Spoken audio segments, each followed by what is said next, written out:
Everyone quotes, "Death is certain, life is uncertain." The Upanishads say something else entirely. They don't talk about death as an end, or even as a transition to heaven or hell. The Upanishads make a claim so radical, most modern spiritual teachers won't touch it. Death, they say, is not real in the way you think it is. Not in the sense that bodies don't die. Of course they do. The Upanishads are not denying observable reality. What they're pointing to is something far more unsettling and far more freeing. The Katha Upanishad, the same text that gave us the story of Nachikta and death, contains a teaching that most people skip over. After Nachikta chooses truth over wealth, over power, over even long life, death tells him something specific, not about what happens after you die, but about what cannot die. Death says, the self is never born. It never dies. It is unborn, eternal, ancient. It is not killed when the body is killed. This is not poetry. This is not metaphor. This is a direct statement about the nature of reality.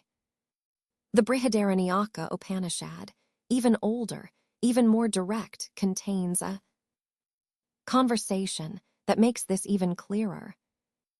A husband tells his wife, Maitri, that he is leaving home to become a wandering monk. He offers her wealth. She refuses. She asks him, what good is wealth if it doesn't give immortality? And what follows is one of the most profound dialogues in all of Scripture.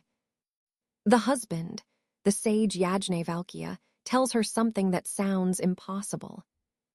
He says, it is not for the sake of the husband that the husband is dear, but for the sake of the self.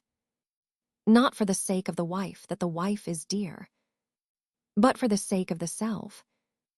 Not for the sake of children, or wealth, or even the gods.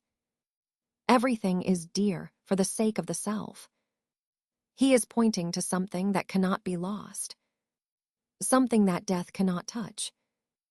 And then he says this, when the self is known, death no longer has any meaning. Not that you won't die. You will. The body will.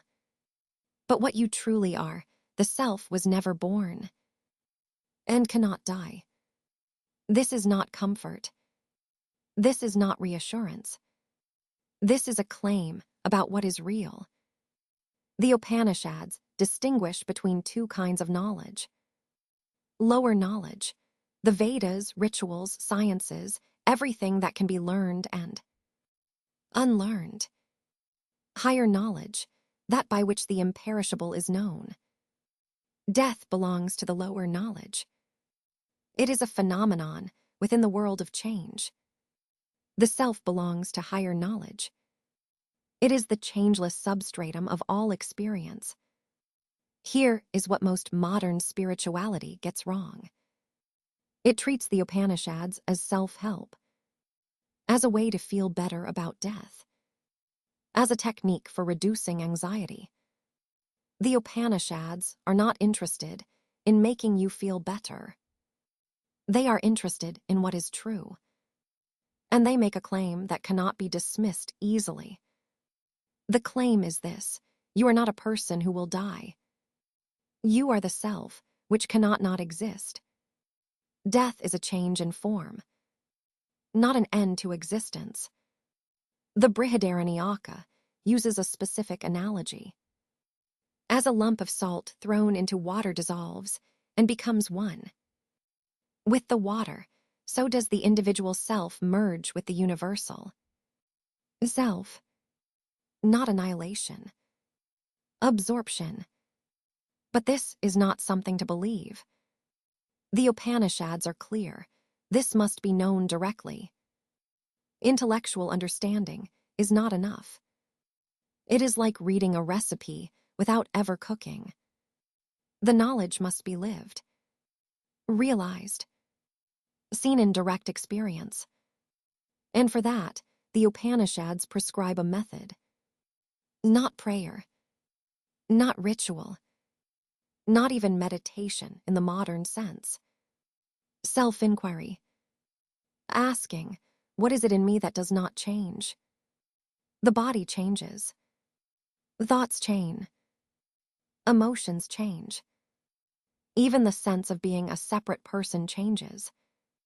What remains? That which remains is what the Upanishads call the self. And that, they say, is what you are. Not the person you think you are. Not the story you tell about yourself.